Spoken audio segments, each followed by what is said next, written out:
कक्षा 9वीं के हमारे उन सभी विद्यार्थियों का बहुत बहुत स्वागत है जो आज ही कुछ घंटों के बाद अपना पेपर देने वाले हैं सामाजिक विज्ञान का।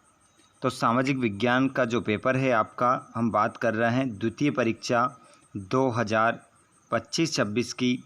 ऐसे विद्यार्थी जो कक्षा 9वीं में स्टडी कर रहे थे और उन्होंने वार्षिक परीक्षा का पेपर भी दिया और वो बच्चे क्या हो गए, फेल हो गए थे।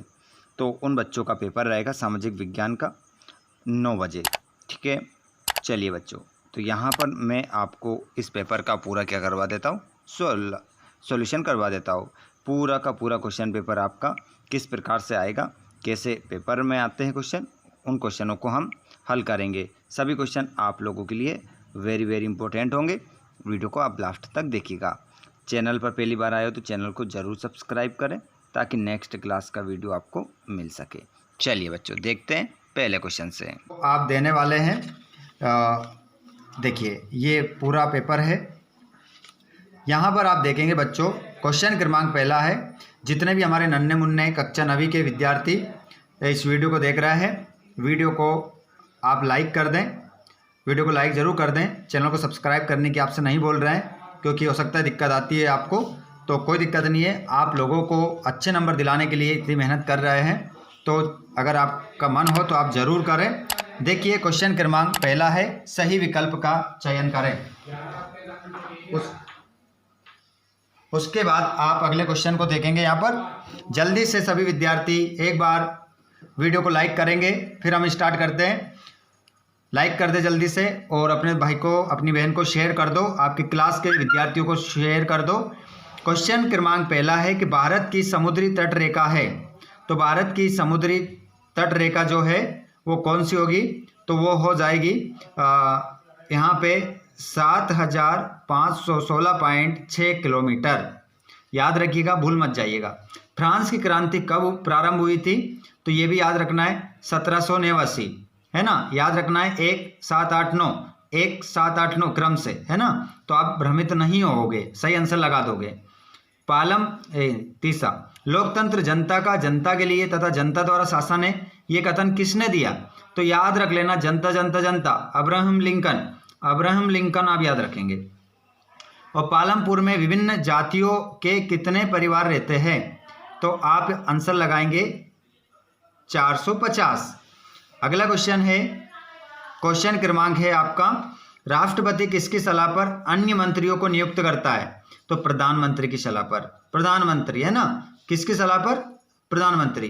धूमकेतु को भारत में अन्य किन नाम से जाना जाता है, तो पेंदा, कुमरी, बेबर, मतलब उपरोक्त सभी। तो यहाँ पर उपरोक्त सभी आपका करेक्ट आंसर हो जाएगा। इंग्लिश मीडियम वाले बच्चे अपने आंसर देख लें, इंग्लिश में सेम आंसर आपके रहेंगे। यहाँ पर सेम टू सेम आंसर आपको लगाना है हिंदी मीडियम के हिसाब से। उसके बाद यहाँ पर हम देखते हैं अगले क्वेश्चन को, रिक्त स्थानों की पूर्ति करना है। विश्व में सबसे अधिक वर्षा कहाँ होती है, कौन सा क्षेत्र है, मोहसिन राम लिखा है। उसके बाद में सर्वाधिक साक्षरता दर वाला राज्य केरल लिखा है, केरल आपको फिल करना है। बहुत ही खतरनाक क्वेश्चन है ना, जबरदस्त नंबर दिला कर जाएंगे, भर कर नंबर आएंगे। अपने प्रयासों में समन्वय लाने के लिए समाजवादियों ने नाम की एक अंतरराष्ट्रीय संस्था बनाई थी, द्वितीय अंतरराष्ट्रीय आपका आंसर हो जाएगा इसमें। मसाई का चारावा समुदाय, तो कहाँ का ये, अफ्रीका का। भारतीय संविधान हमें मौलिक अधिकार प्रदान करता है, कितने, 6। मनरेगा का उद्देश्य प्रत्येक ग्रामीण परिवार को कम से कम 100 दिनों का मजदूरी रोजगार उपलब्ध कराना है। तो यहाँ पर आप देख सकते हैं। इंग्लिश मीडियम वाले बच्चे यहाँ पर देखिए अपने फिल इन द ब्लैंक्स। उसके बाद में यहाँ पर हम देखते हैं ट्रू फॉल्स, दोनों ही मीडियम में देख लेंगे। यहाँ पर सत्य फत्य लिखना है। भारत विश्व का 7वां बड़ा देश है, तो इसमें आपको सत्य लिखना है। टाइद चर्च द्वारा वसूल किया जाने वाला कर था, सत्य। लोकतंत्र नागरिकों का सम्मान बढ़ाता है, बिल्कुल सत्य। चिल्का झील भारत में मीठे पानी की सबसे बड़ी झील है, चिल्का झील तो खारे पानी की है, तो मीठे पानी की असत्य हो जाएगा इसमें। भारतीय वन सेवा की स्थापना 1846 में की गई, असत्य। बहुमत से जीतने वाला दल सरकार बनाता है, बिल्कुल सभी जानते हैं। इंग्लिश मीडियम वाले बच्चे यहाँ पर आंसर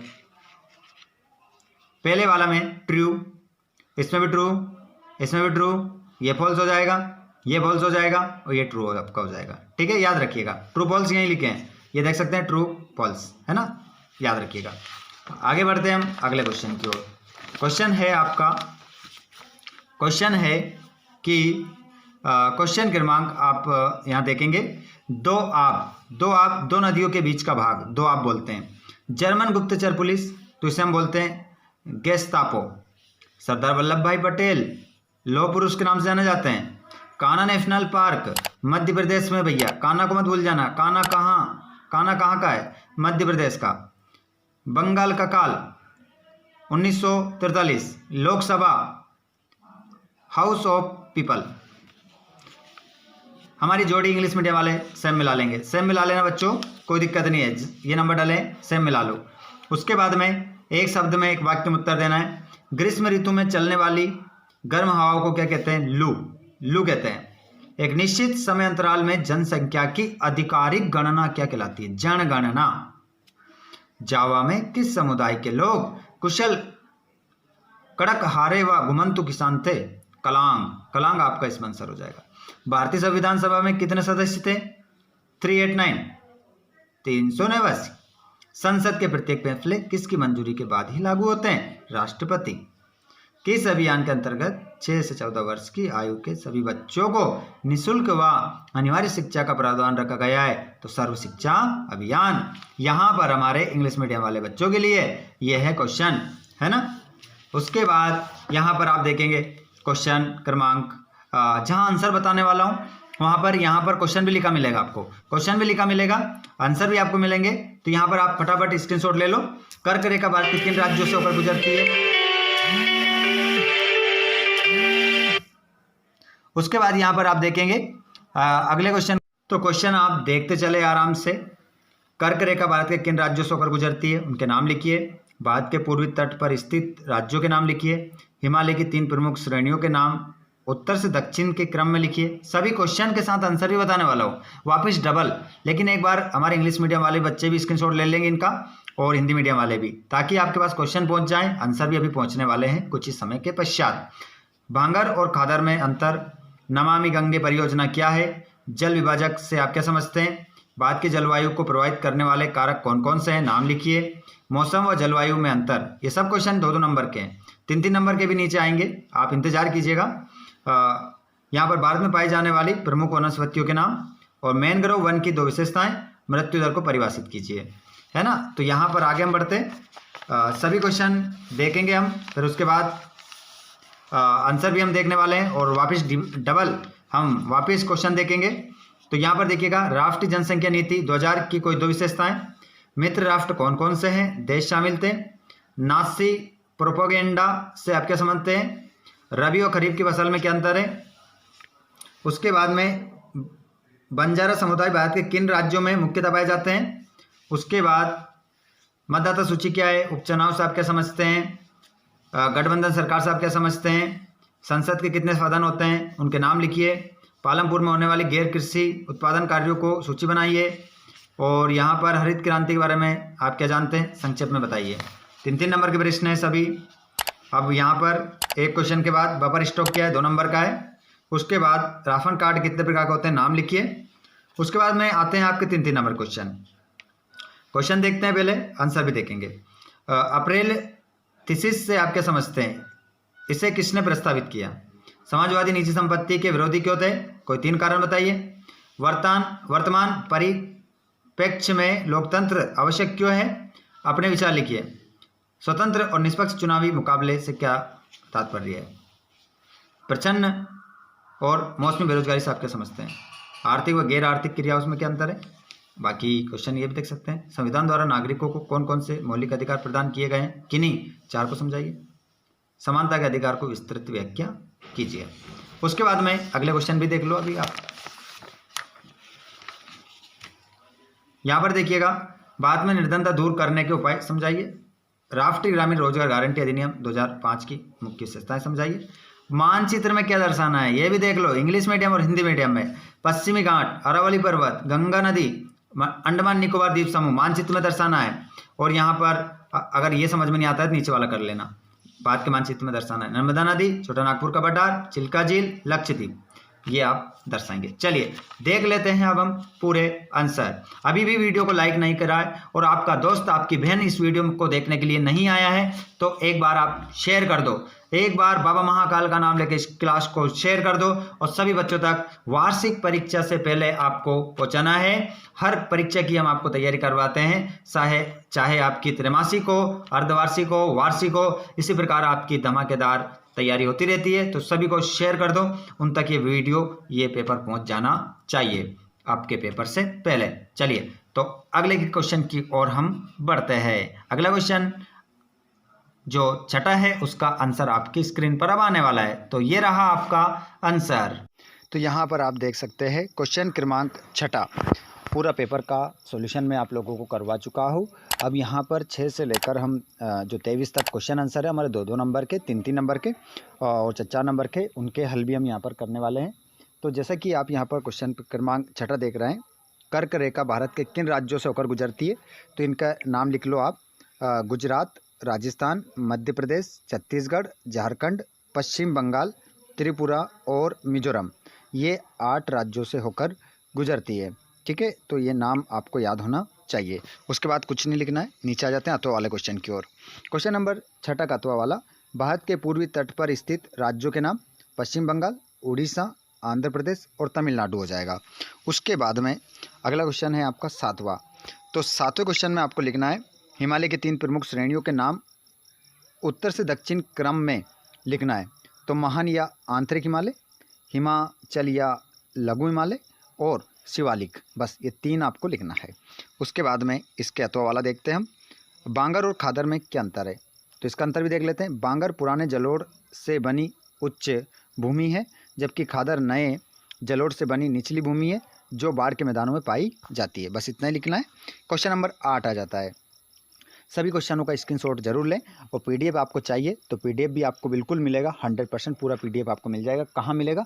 वीडियो के लास्ट में मैं आपको बताने वाला हूँ। नमामि गंगे परियोजना क्या है? तो ये गंगा नदी के प्रदूषण को कम करने और उसे पुनर्जीवित करने के लिए भारत सरकार द्वारा शुरू किया गया एक एकीकृत संरक्षण मिशन है। उसके बाद में 8वें का अथवा वाला, जल विभाजक से आप क्या समझते हैं? एक भौगोलिक उच्च भूमि जैसे पर्वत या पहाड़ी जो दो पहाड़ी अफवाह बेसिनों दो पड़ोसी अफवाह बेसिनों या जल निकासी प्रणालियों को एक दूसरे से अलग करती है। उसके बाद में आता है आपका प्रश्न नंबर 9। भारत की जलवायु को प्रभावित करने वाले कारक कौन कौन से हैं? नाम लिखना है। अक्षांश, ऊंचाई, वायुदाब, पवन तंत्र, समुद्र से दूरी और महासागरीय धाराएं और उच्चावच। उसके बाद में 9वें का अथवा वाला, जल, मौसम और जलवायु में अंतर। तो देखिए, मौसम एक विशिष्ट समय में वायुमंडल की क्षणिक स्थिति है, जबकि जलवायु लंबे समय तक की औसत मौसमी स्थिति है। उसके बाद में मृत्यु दर को परिभाषित कीजिए। क्वेश्चन नंबर आ गया है 11वां। तो देखिए, प्रति 1000 व्यक्तियों पर एक वर्ष में मरने वालों की संख्या को मृत्यु दर कहा जाता है।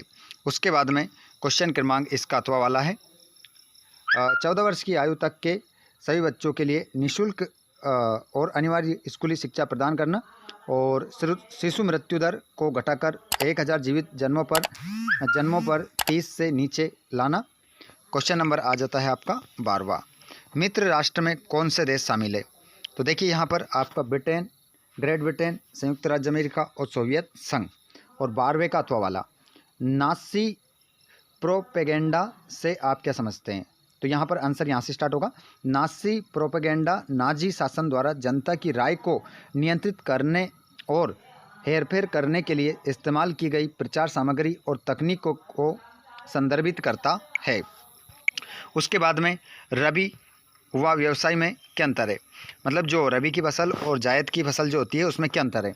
तो देखिए, व्यावसायिक का समय रबी फसलें समुद्र में बोई जाती है, जैसे मतलब जब बारिश होती है अक्टूबर से लेकर तो 10 दिसंबर तक काट ली जाती है, माफ़ कीजिएगा, बोई जाती है। व्यावसायिक फसल की बात कर रहे हैं हम, जायद की फसल बोई जाती है, जबकि व्यावसायिक फसलें समुद्र में जून जुलाई में बोई जाती है। कटाई का समय रबी फसलें वसंत ऋतु में काटी जाती है, जबकि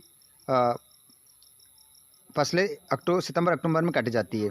कौन सी फसलें? खरीफ की फसलें।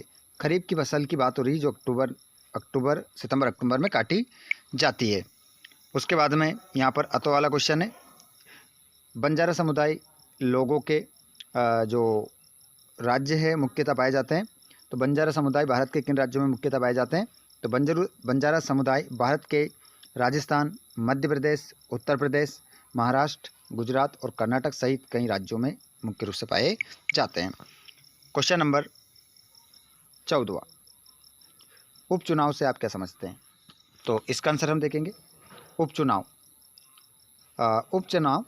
आम चुनावों के बीच रिक्त हुए पद को भरने के लिए आयोजित किया जाता है। रिक्ति तब उत्पन्न हो सकती है जब पद पर आसीन व्यक्ति की मृत्यु हो जाती है, इस्तीफा दे देता है या पद पर बने रहने के लिए अयोग्य हो जाता है।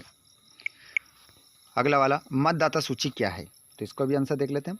मतदाता सूची उन लोगों की एक सूची है जो किसी विशेष निर्वाचन क्षेत्र में मतदान करने के लिए पंजीकृत है। इस सूची में केवल वही मतदाता भाग ले सकते हैं जो उस निर्वाचन क्षेत्र में पंजीकृत है। उसके बाद में क्वेश्चन नंबर आ जाता है आपका 15वां क्वेश्चन है, गठबंधन सरकार से आप क्या समझते हैं?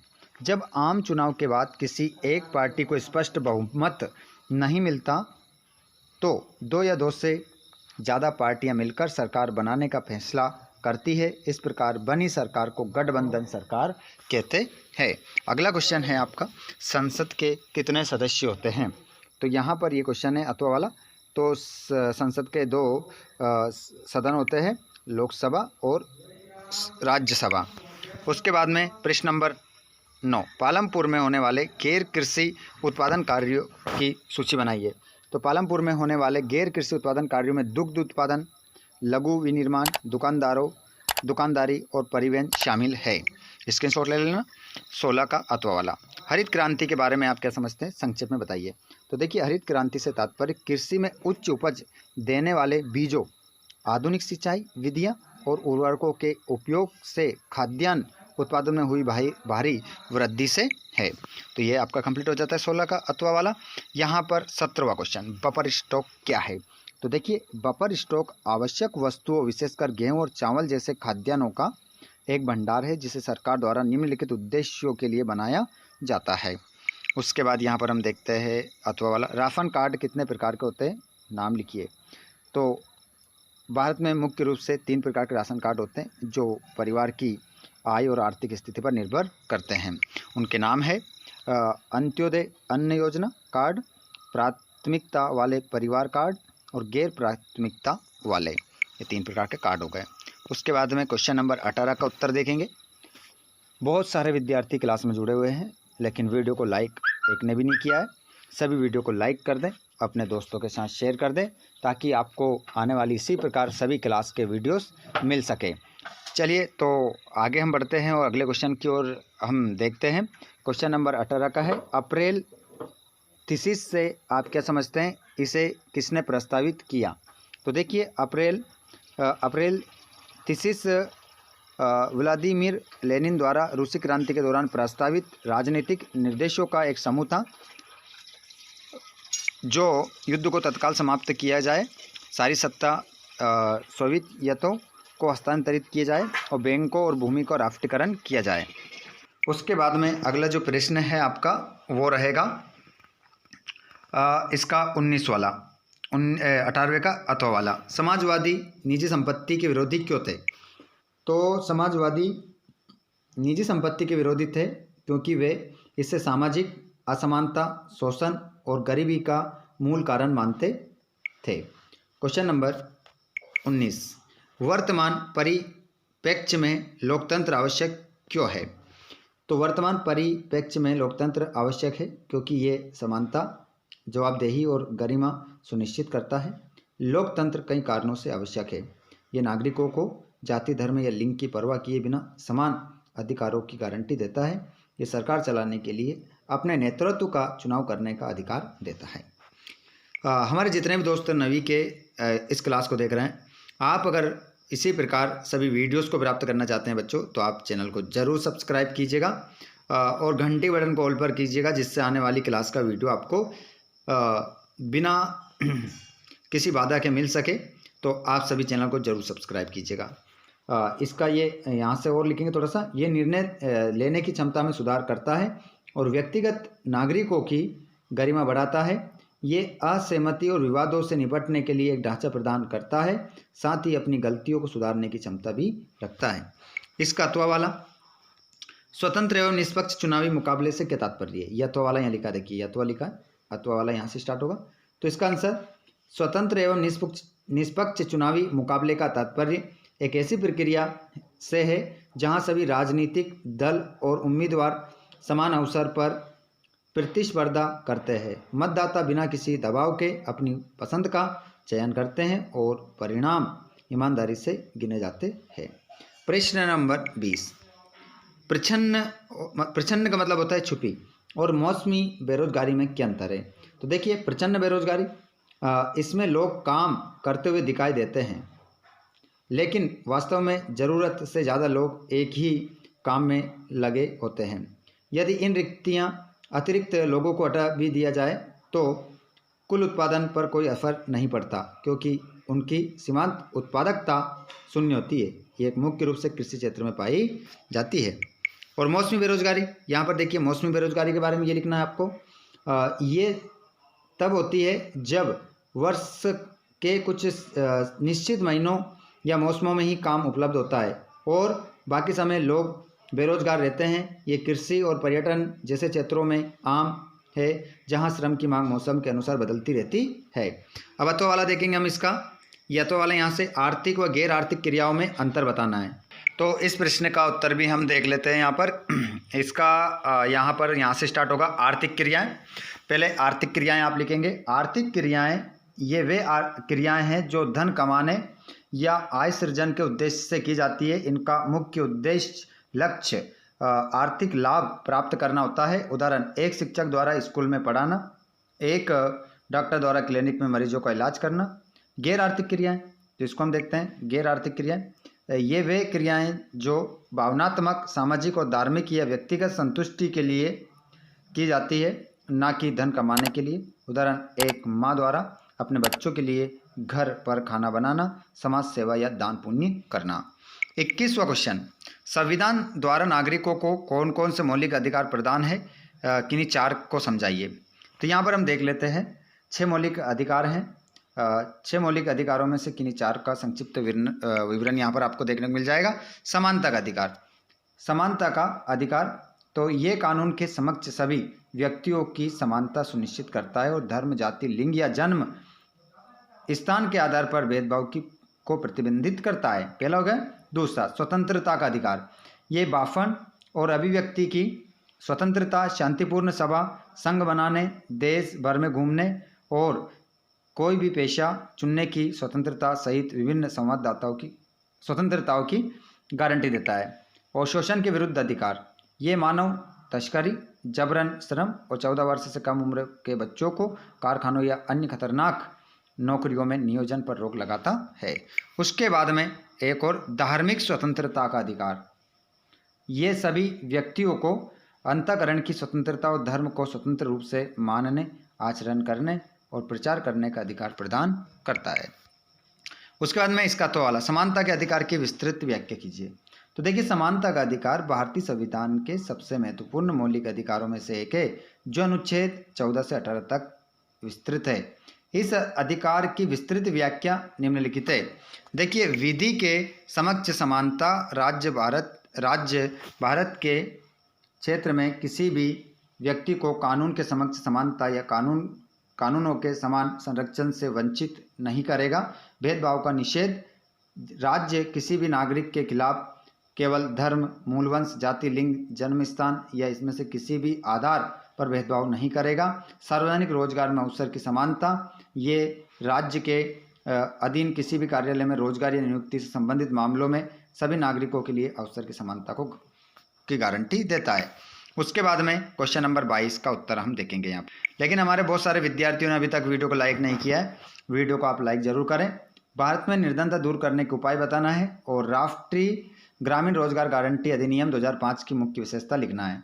तो यहाँ पर देख सकते हैं, पहला, विकास की गति को तेज करना। विकास की गति में तेजी लाने से खेतों और कारखानों में अधिक रोजगार के अवसर उपलब्ध होंगे, जिससे निर्धनता कम होगी। रोजगार का अवसर बढ़ाना। बेरोजगारी को गरीबी का एक प्रमुख कारण माना जाता है। उच्च आर्थिक विकास और रोजगार सृजन से गरीबी दर को घटाया जा सकता है। अगला, उचित ऋण सुविधाएं। तो उचित ऋण सुविधाओं में क्या होगा, गरीबों और वंचितों को आसान शर्तों पर ऋण उपलब्ध कराने से उनके जीवन स्तर में सुधार हो सकता है, जिससे वे बेहतर बीज, उर्वरक आदि जैसे गतिशील संसाधनों तक पहुंच प्राप्त कर सकते हैं। खाद्य सुरक्षा सुनिश्चित करना। ग्रामीण आय बढ़ाने और गरीब परिवारों को खाद्य सुरक्षा सुनिश्चित करने का एक प्रभावी तरीका सरकार द्वारा खाद्यान्न की सुनिश्चित आपूर्ति पर काम करना। उसके बाद में यहाँ पर आप देखेंगे सरकारी योजनाएं, इसमें भी देख लेंगे आप। भारत सरकार ने गरीब उन्मूलन के लिए कई योजनाएं शुरू की है, जैसे जवाहर ग्राम वृद्धि योजना, राष्ट्रीय वृद्धा अवस्था पेंशन योजना और महात्मा, इसमें बस इतने लिखना है, ठीक है। उसके बाद में अगला क्वेश्चन है महात्मा गांधी राष्ट्रीय ग्रामीण रोजगार गारंटी अधिनियम की प्रमुख क्या लिखना है, विशेषताएं लिखना है। तो 100 दिनों का क्या करवाता है, यह गारंटी शुदा रोजगार। ये अधिनियम का मुख्य उद्देश्य प्रत्येक ग्रामीण परिवार को प्रतिवर्ष 100 दिनों का गारंटी शुदा वेतन रोजगार प्रदान करके सुरक्षा कवच प्रदान करना है। न्यूनतम आय की गारंटी। ये योजना प्रत्येक रविवार को न्यूनतम आय की गारंटी प्रदान करती है। सार्वजनिक कार्य। ये कार्यक्रम सार्वजनिक कार्यों के माध्यम से ग्रामीण गरीबों को प्रत्यक्ष पूरक वेतन रोजगार प्रदान करता है। उसके बाद यहाँ पर कितने क्वेश्चन हो गए आपके, क्वेश्चन हो गए हैं 21 क्वेश्चन यहाँ तक आपके हो गए हैं।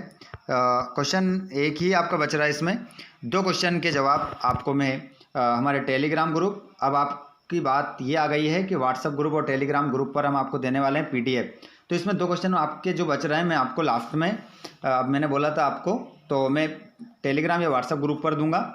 तो आप हमारे व्हाट्सएप ग्रुप टेलीग्राम ग्रुप से नहीं जुड़े हैं तो जुड़ जाइए, लिंक डिस्क्रिप्शन में है। और यदि आप नहीं जुड़ पाते हैं, किसी कारण से PDF ये स्क्रीनशॉट आपको नहीं मिलता है, तो आप हमें इंस्टाग्राम या फेसबुक पेज पर फॉलो करके कमेंट करके पूछ सकते हैं, हम आपको वहाँ पर आपके प्रश्नों का जवाब तुरंत आपको देंगे। चलिए तो हम यहाँ से आगे बढ़ते हैं और अगले वीडियो को, अगले विषय के पेपर को पूरा सॉल्यूशन के साथ फिर लाते हैं, ताकि आपकी बेहतर तैयारी हो सके और बेहतरीन से बेहतरीन नंबर प्राप्त करके आप वार्षिक परीक्षा में टॉपर बन सको। तो वीडियो अच्छा लगा तो वीडियो को लाइक कर दो, अपने दोस्तों के साथ शेयर कर दो, और साथ में यदि आप चाहते हैं कि आने वाली सभी क्लास आपको मिले तो चैनल को सब्सक्राइब भी कर लेना। धन्यवाद। Thanks for watching.